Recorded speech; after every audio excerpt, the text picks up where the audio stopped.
سێشەما بێ سەرۆک ترامپ و ڕکابەری جۆ بایدن دی یەکەم دبەیدا ڕاستی هەف دبن. 75 ساڵڤەگەرا دامەزراندنە نەتەوێنێ گرتی بە ئۆنلاینێ تێبڕێڤە برن. و خانمە خۆت دەست و پێندەستگرت بە ئەرزانی دروست دکە.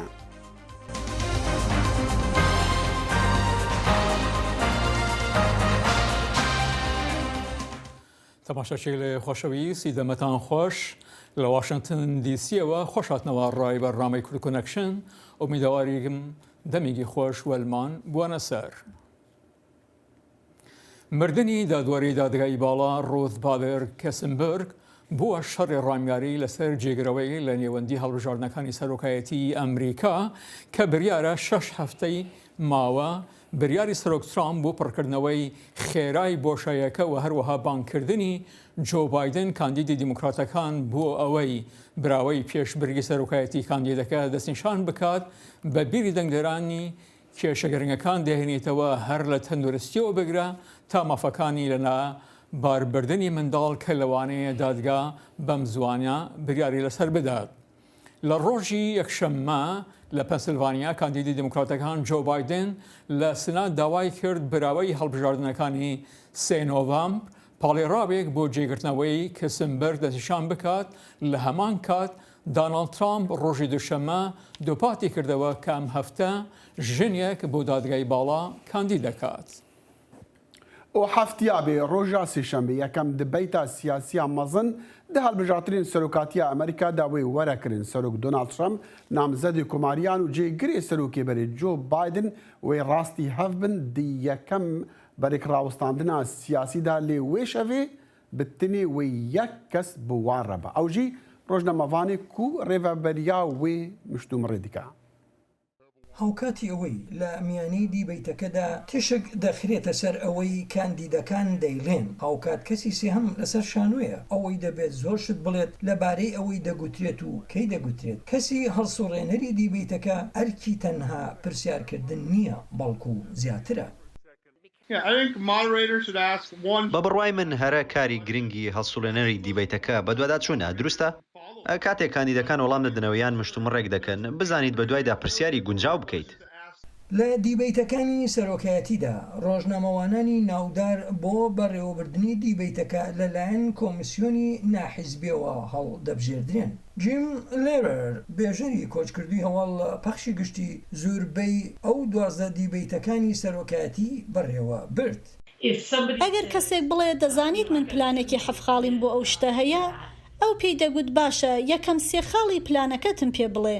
مێری کەیت کێری لە سنتەری میلەر لە زانکۆی ڤەرجینیا ئامادەی وەرکشۆپێک بوو دەربارەی بەڕێوەبردننی دیبەیتەکان جیم لێری میوانداری کرد. ئەو گوتی ئەگەر پرسیارێکی درێژ و ئالۆز بکەیت ئەوە وەڵامێکی درێژ و ئالۆز دەدرێتەوە. جا ئەو حەزی لەو شتانە بوو کە دەڵێن بۆ نمونە ئایا سەودایەکی باش بەلای تۆوە چییە یان ئایا هاوڕای لەگەڵ ئەو واتە شتی لەو جۆرانە. مێری کەیت دەڵێت جیم لێرەر بەر لە دیبەیتەکە لەگەڵ کاندیدەکان کۆبەوە هەتا پێیان بڵێت کە ئەم چۆن ڕێساکان پیادە دەکات هەروەها ڕێساکانی بۆ بینەران ڕوون کردەوە بۆ ئەوەی پشتیوانیان بەدەست بێنێت. ئەگەر یەکێک لە کاندیدەکان ڕێساکان پێشەل بکە و بە درێژی بدوێ یان نەهێڵە کەسانی دیکە بدوێن یا خۆی هەڵکێشێ هەروەها لە ڕادەبە دەرهەستێتە سەرشانە و بینەران بەرەنگاری دەبنەوە چونکە بینەرانی ڕێساکان دەزانن. ئەوەش کارەکە بۆ بەڕێوەبەری دیبەیتەکە ئاسانتر دەکا کە بڵێ بمبورە ئەوە پێشەلکردنی ڕێساکانە. ئەی ئەگەر کاندیدێک شتێکی ناڕاست بڵێت. ئەوە بەکاری بەڕێوەبەری دیبەیتەکە نازانێت کە لە ناکاودا خۆی تێ هەڵقورتێنێت و وردبینی لە ڕاستیەکان بکە. ئەو بڕوای وابوو کە دەبێ هەڵسوڕێنەرەکە دیبەیتەکە ڕاگرێت و بڵێ دەمەوێت دەرفەتێکت پێ بدەم بۆ ئەوەی ستاگوتۆت ڕوونی بکەیتەوە. هەڵسوڕێنەری دیبەیتی سەرۆکایەتی 2020 هەڵبژێردراون کە کریس واڵسە لە هەواڵەکانی فاکس نیوز و یەکەم دیبەیتی سەرۆکایەتی بۆ 29 ئەم مانگەی بەدەستهێنا. ستیڤ سکالی بەرەمێنەری باڵای جێبەجێکار و میوانداری کەناڵی کەیبڵی گشتی سیسپان دووەم دیبەیتی سەرۆکایەتی بەڕێوە دەبات کە بە شێوازی پرسیار و وەڵام دەبێت. دیبەیتی سێهەم لەلایەن کریست وۆکەرەوە بەڕێوە دەبرێت ئەوەی ڕووماڵی هەواڵەکانی کۆشکی سپی بۆ کەناڵی NBC نیوز دەکات. تەنها دیبێتی سەرۆکایەتی نێوان کاندیدەکانی جێگرانی سەرۆکایەتی لەلایەن سوزن پیجەوە بەڕێوە دەبێت، ئەوەی سەرۆکی بیرۆی ڕۆژنامەی USA Today لە واشنگتن. مێری کێری باشترین وتەی جیم لێرەر یاد دەکاتەوە کە 12 جار دیبێتی سەرۆکایەتی بەڕێوە برتبوو دەجێڕێتەوە. ئەو وتەیەی من هەمیشە لە یادمە ئەوەیە کە گوتبووی ئەگەر کەسێک ئاماژە بە وتەی من بکە، دواتر وەک بەڕێوبەری دیبەیتەکە شکستم هێناوە. مەشیگان گۆڕەپانی یەکێک لەو چەند ئیالەتانەدایە کە دەتوانێت ئەنجامی هەڵبژاردنەکانی سەرۆکایەتی ساڵی 2020 ئەمریکا دیاری بکات و سەرۆک دۆناڵد ترامپ لە ساڵی 2016 بە تەسکی ئیالەتەکەی بردەوە، بەڵام ڕاپرسیەکانی ئێستا وانیشان دەدات ڕکابەرەکەی جۆ بایدنی دیموکرات لە پێشەوەدایە. کیم فاورباخ لە دەنگی ئەمریکاوە باسە نیگەرانیەکان دەکات لەبارەی ڕێژەی بەشداری دەنگدەران و قورسایی لەسەر هەڵمەتەکانی هەردوو کاندید. دەنگدەری میشیگان میکی کوک دۆناڵد ترامپی کوماری ji ber karîwiyê serokatiyê beris nerxand. ترامپ تشتێ گوتی کرد و ئەو دێ بکەژی ئەvەیە یامە بەزژێ تو حەز جامێری بکە یان نا ئەو بڕژدی کار دیکە هەری کێم کەسێک سیاسی وەکوی دەستکەوت دەستڤەنە ئیناینە ئەو بێ ڕاوستیانە. کورسۆزê xanenişîn li Grand Rapids li Michigan piştevaniya Dîmokrata û cêgerê serokêberê Joe Bidenî dikit ku Biden piraniya kampeyinê xwe ê berbijartina serokatiyê li Amerîka birêka înternêtê dîtbariyê bikartînet û dibêjit li wîlayeta Michigan rewşa Bidenî çêtir bî ji Hillary li hilbijartinê sala 2016. بۆ هیلاری کلینتن جوشێک مەزن نەبوو. di hilbijartinên pêşînda yên li Michigan Bernie Sanders li hember wê serkeftin destxist. Li wêrê ev pir tê behezkirin. Ez bawer nakim Michigan bi zelalî eyaletek lîberal be. Ji ber wê yekê ez dibînim dê cûşek gelek mezintir bû Biden hebe. دکتۆر محمود حەدیدی لە نەخۆشخانە باشوورە ڕۆژهەڵاتە میشیگەن لە پشکە چاودێریە چر کارت کرد و gelek kesêt ku tujî vîrusa korona bîne çareser girîne û ewî piştevaniya Clintonî kir di hilbijartinê 2016 de.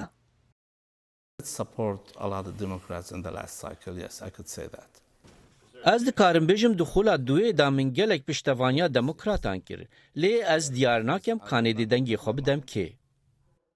Donald Trump ji berî 4 sala serkeftin bi destveîna ev sprîz bî ku êkemîn berbijarê komariya serokatiya li wîlayeta Michigan ku li sala 1788 were serkeftinê bi destvetînet û profesorê zanistiyên siyasî li Zankoa Michiganê dibêjit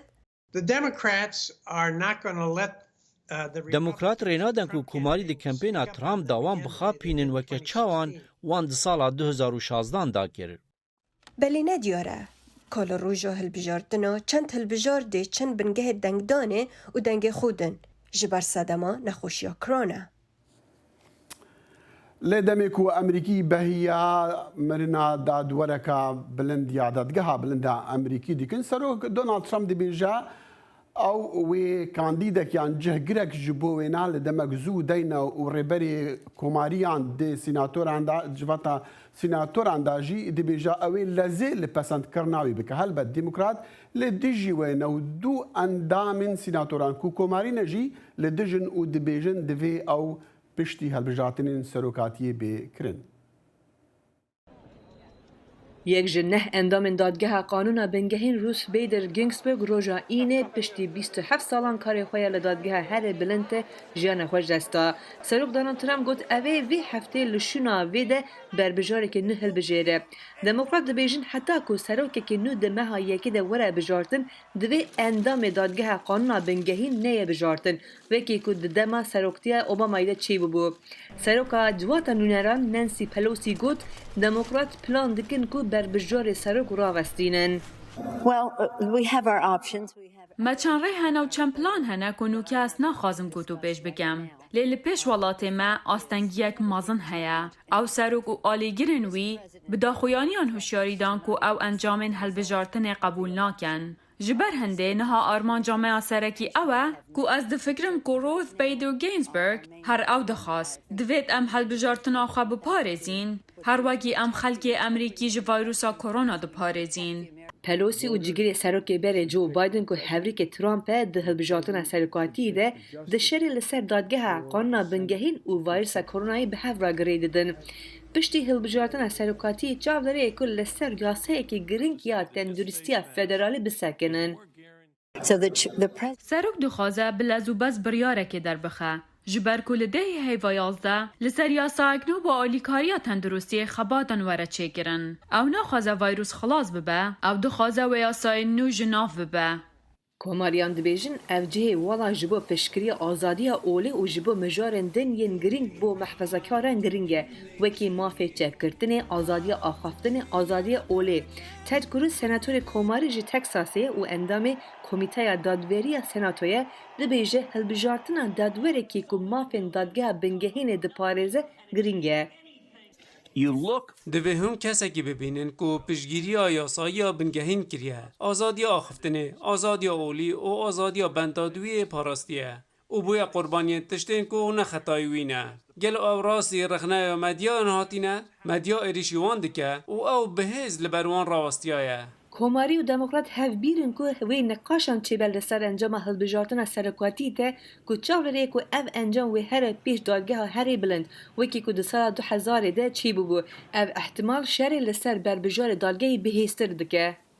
Di roja hilbijardinê de pêwîstiya me bi dadgeheka temam heye ku ihtimalek mezin e em wê bibînin ku doznama wê here pêş dadgehê. Pêwîstiya me bi dadgeheka yasayiya bingehîn heye ku ji bo welat bersiveka diriz bide.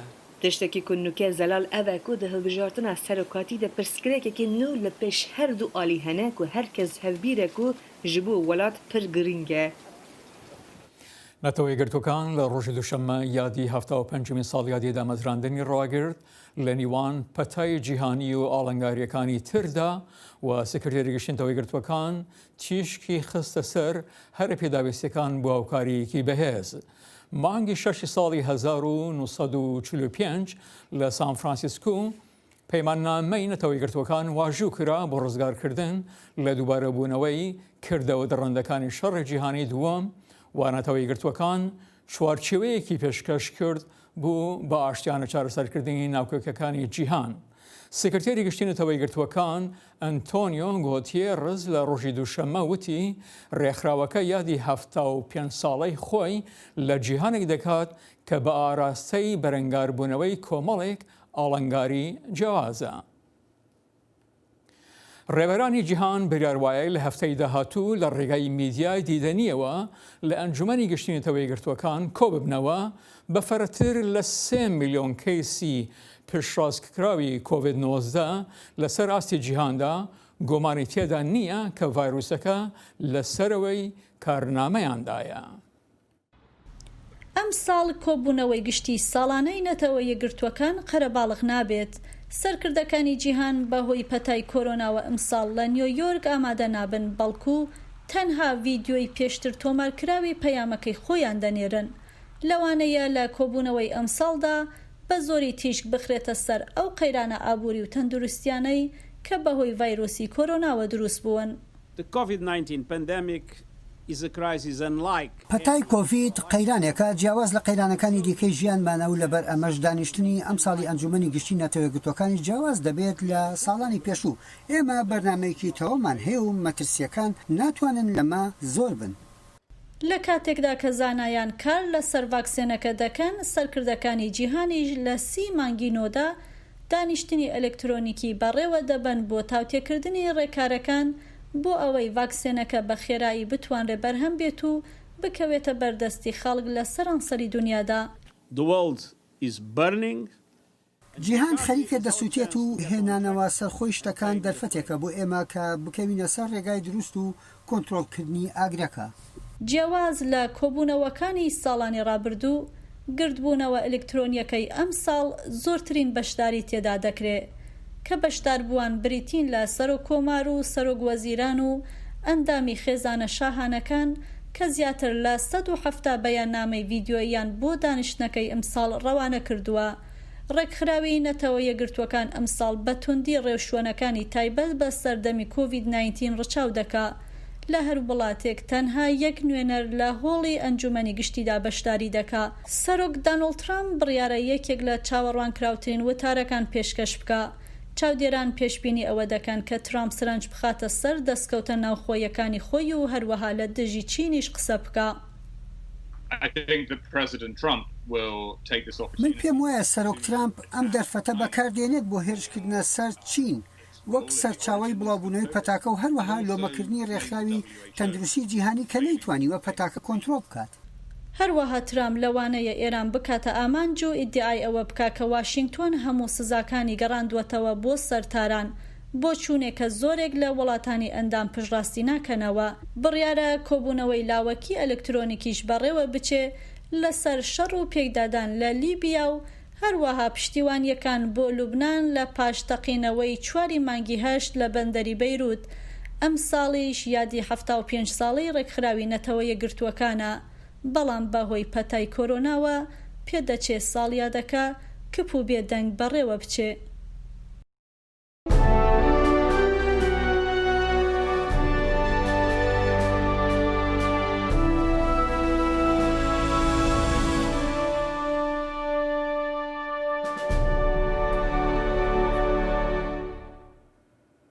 لێ کۆلینەکە نەتەوەنی گرتی دشەڕین سووریێدا دەبێژە دەستین چژ و کۆمەڵین چەکدارین لە پشت بەرۆکین شەڕان لە سووریە نەپاقژە. راپۆرتە دەستەیە لێکۆلینە مافی مرۆڤانیە نەتەوەنی گرتی پێش هەفتیەکی هاتەوە شاندن و دەبێژە ژن و زاڕۆک دەبن ئارمانجا تند و تیژێن وان کۆمەڵان. ڕێڤەبەری سازیە ئیزدیان عەلی ئەیسۆ وان دەڤەران و پرانیا وان کەسانژی ناز دکە کوبوونە ئارمانج وی پێداچۆن بەسەر لێکۆلینی دەکریە. ڕاستی ینی راپۆرت شتێکی هەری گرنگ بەحس کردبوو نەبەس بەحسا بنپێکردنا گو دژی زلامە چێ دەبە بەحسا بنپێکردنا گو دژی زاڕۆکە دژی ژنا دژی کال و پیرا دژی مال و مالێت کوردایە گولوەر دژی سمبول و نەتەوێت نیشانێت نەتەوێت کوردی لە عەفرینێ دژی سمبولا ئیزدیان لە عەفرینێ دژی زیارەتێ دوان زیارەتێت ئیزدیان يعني راپور بشكلێکی فرح بەحسا بنپێکردنا گو دژی سفیرا دبە لە عەفرینێ و هەروەهاژی لە سەریکانیە. بەڵێ باشە ئەو جهێن و راپۆرت بەحس دکە یان ئەو خەڵکێن و راپۆرتێ نابێن وان ئانینە تو چی لەسەر وان زانی یعنی توان جها نازدکی توان مرۆڤان نازدکی يعني بالسەدان یان بحەزەران ماڵباتێک و تعدا هاتی سەری وان لە عەفرینێ دەمێ گو دیگێ حیا باوی لەژنێ ئەگەر دوکمنت باتەستێ وان تنەبە یان ئیفادە باوان تنەبە دیازی ناکە دناوە في راپۆرێ ئەم gelek ماڵباتان ناز دکن ئیفادە خادانە لەژنە تحقیق و دیساژی مەسەلەی وان ناهات کنیکساندن دڤی راپۆرێدا لێت ئالیکی دن داژی هەنێک ماڵباتێک و ئیفادە خادانە لەژنە تحقیق ئەموانجی دیرێکت وان ناز دکن بحثا وان كرن ناوا راپوري دا ليه تشتي قول عفرينك بيتري وليه يعني ايرو راپوري دا هاتو نفساندن سرجينك جي خاصة قبوبة مسلمان لي رازي نبو ودراپور دا نفساندن قو اف كيماي جينك ولو اف تشتا سروي درباس فيه معناه خو ايرو هجماري قود جنا يكود وان دبنا زندانا وان دخازن بزوري بكنا مسلمان قلك نبس جينك يان دنا يان سسينا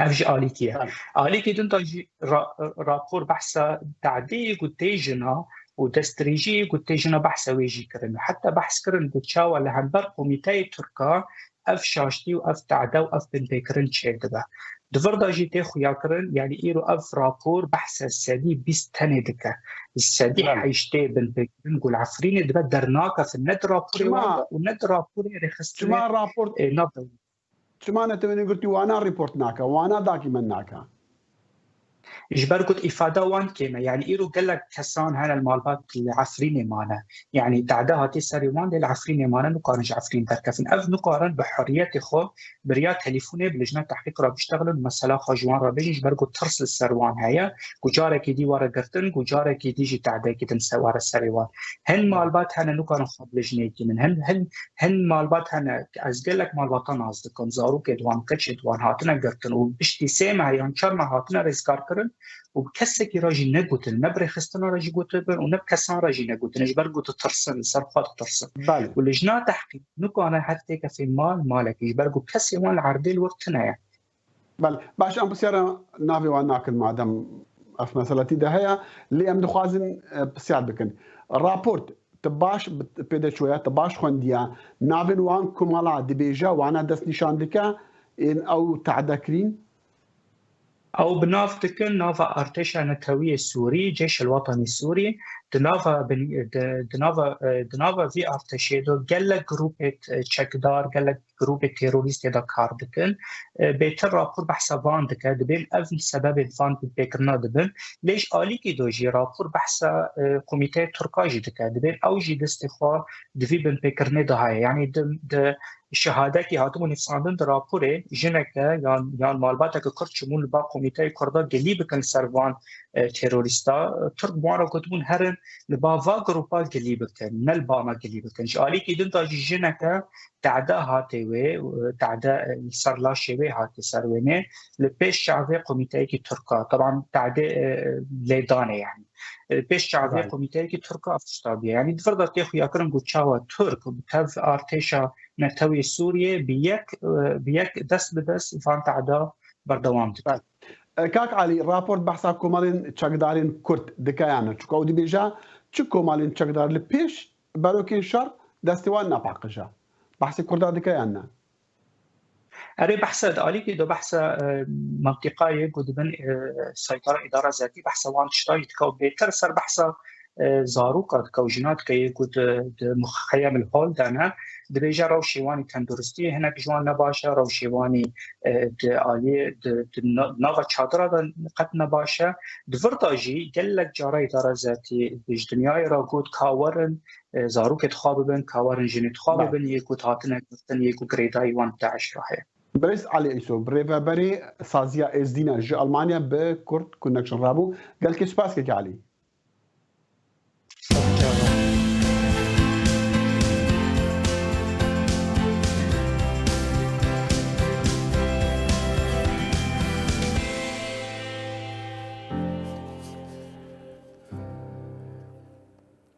و ژمارە ڤەگرین کۆڤید-19 لە سەرانسەری جیهانê نێزیکی 31 ملیۆنان دەبا و ژمارە مریان jî bi ڤایرۆسا کۆرۆنا jî digeha nêzîkî 960,000 Rêxistiya Saxlemiya Cîhanê ev jimar doh weşandine û diyar dike ku Amerîka welatê herî xirab e ku ber bi vayrosê ketî ku pitir ji 20 sadê têkiraya vegirên jimara cîhanê tomar kirine û jimara miriyan jî li Amerîka geştiye 200,000 li gora hejmarên John Hopkins di pêra Barzîla ev ca Hindistan tê.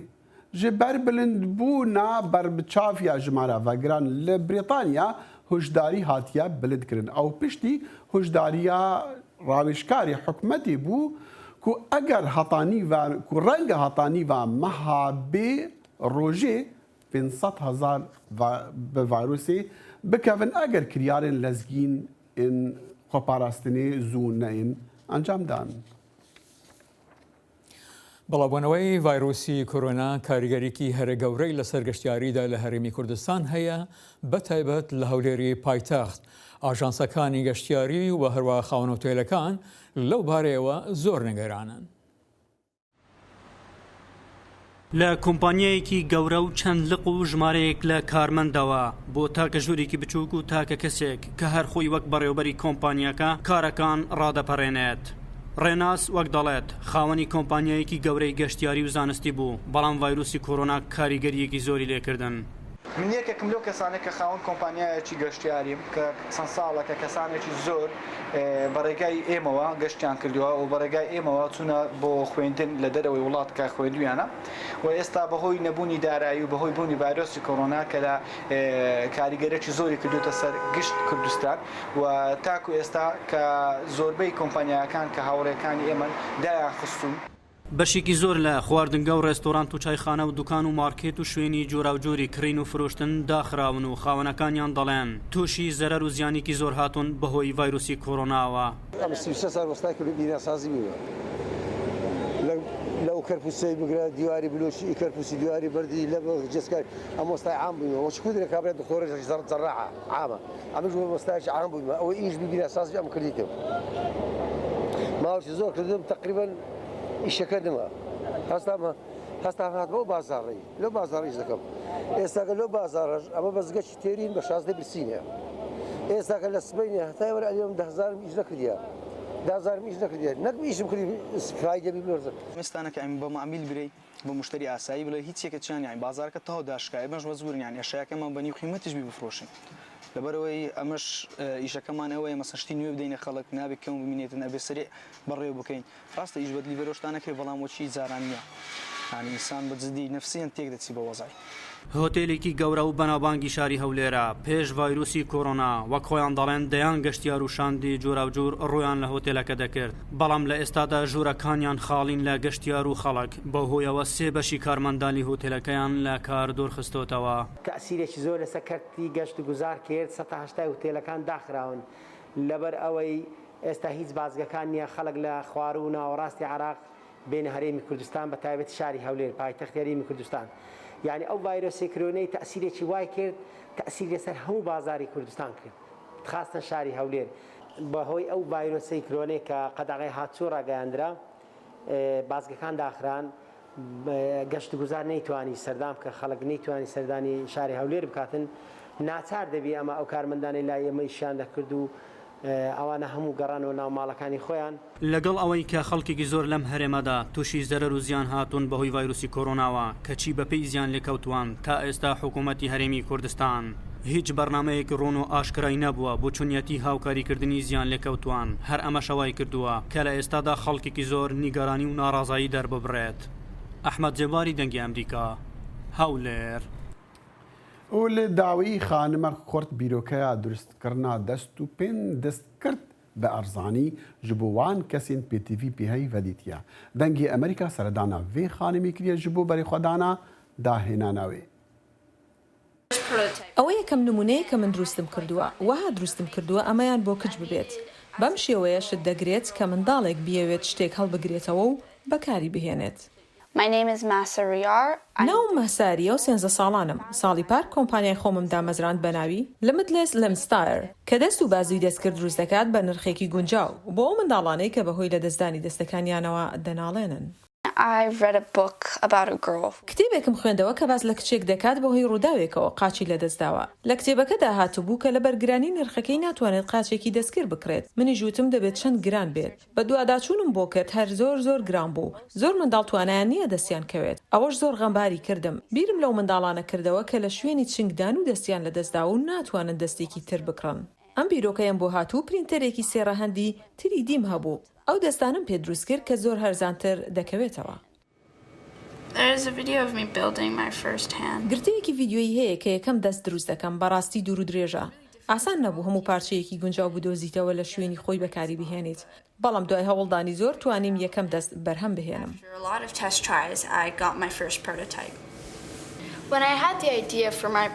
کاتێک بیرۆکەکەم هەبوو ڕاوێژم بە پزیشکی ئێسک کرد و ئەویش ئەو کتێبانەی پێدام تێگەیشتم کە چیم پێویستە تاکو دەستێک دروست بکەم کە بەکار بێت لە ئینتەرنێتیش ڕوانیم لە زۆر دیزایانی دەست کرد تاوەکو ئەوەی خۆمم بەرهەم هێنا.